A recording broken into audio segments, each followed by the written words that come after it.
Sophie, armed with a well-worn backpack and a thirst for adventure, found herself standing at a crossroads, both literally and figuratively. Paris, the city of lights, shimmered before her, a symphony of car horns and distant accordion music. But Sophie clutched something more intriguing than a guidebook, a tattered, age-old map inherited from her eccentric grandmother. It promised not just a tour of Europe's famous landmarks, but whispers of their forgotten stories, glimpses into their glorious pasts. This wasn't some tourist map with brightly coloured icons. This map, with its faded ink and cryptic symbols, seemed to pulse with a life of its own. As Sophie traced the delicate lines, she could almost feel the weight of centuries, the echoes of laughter and loss, the whispers of emperors and artists. It was an invitation to a journey beyond the ordinary, a pilgrimage to the soul of Europe. Sophie took a deep breath, the crisp Parisian air filling her lungs. This wasn't just a trip, it was a treasure hunt. With a confident stride and a heart full of anticipation, she stepped forward, ready to lose herself in the labyrinthine streets and the secrets they held. The magic of the map revealed itself in subtle ways. Standing before the Colosseum in Rome, Sophie could practically hear the roar of the crowd, the clash of gladiators' swords.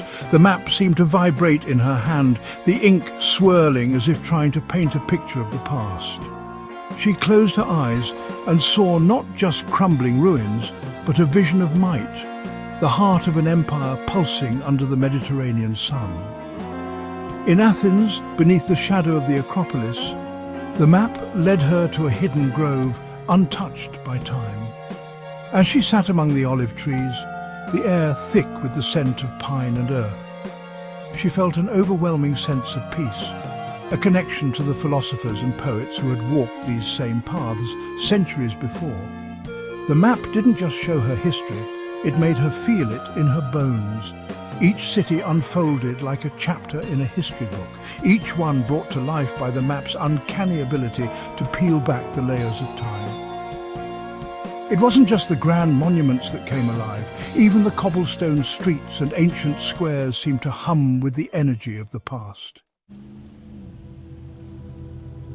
But the map didn't trap Sophie in the past.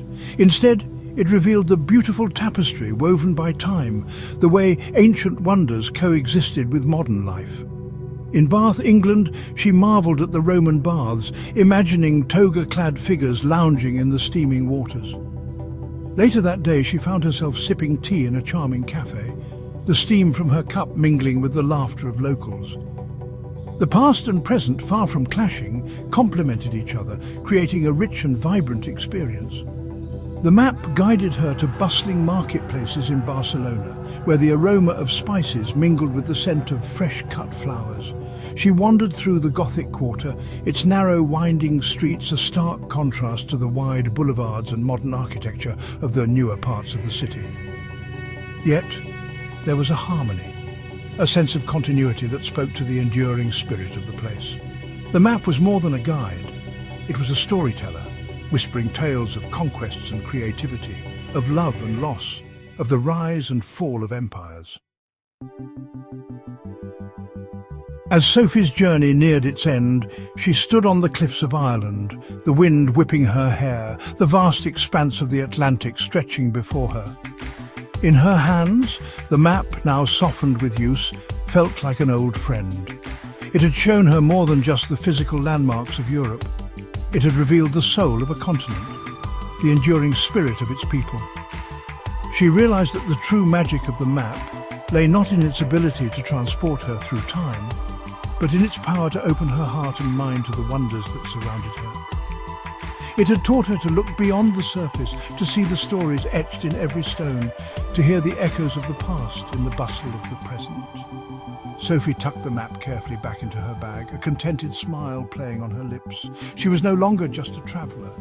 She was a keeper of stories, forever changed by her journey through time and the magic she had found in the heart of Europe.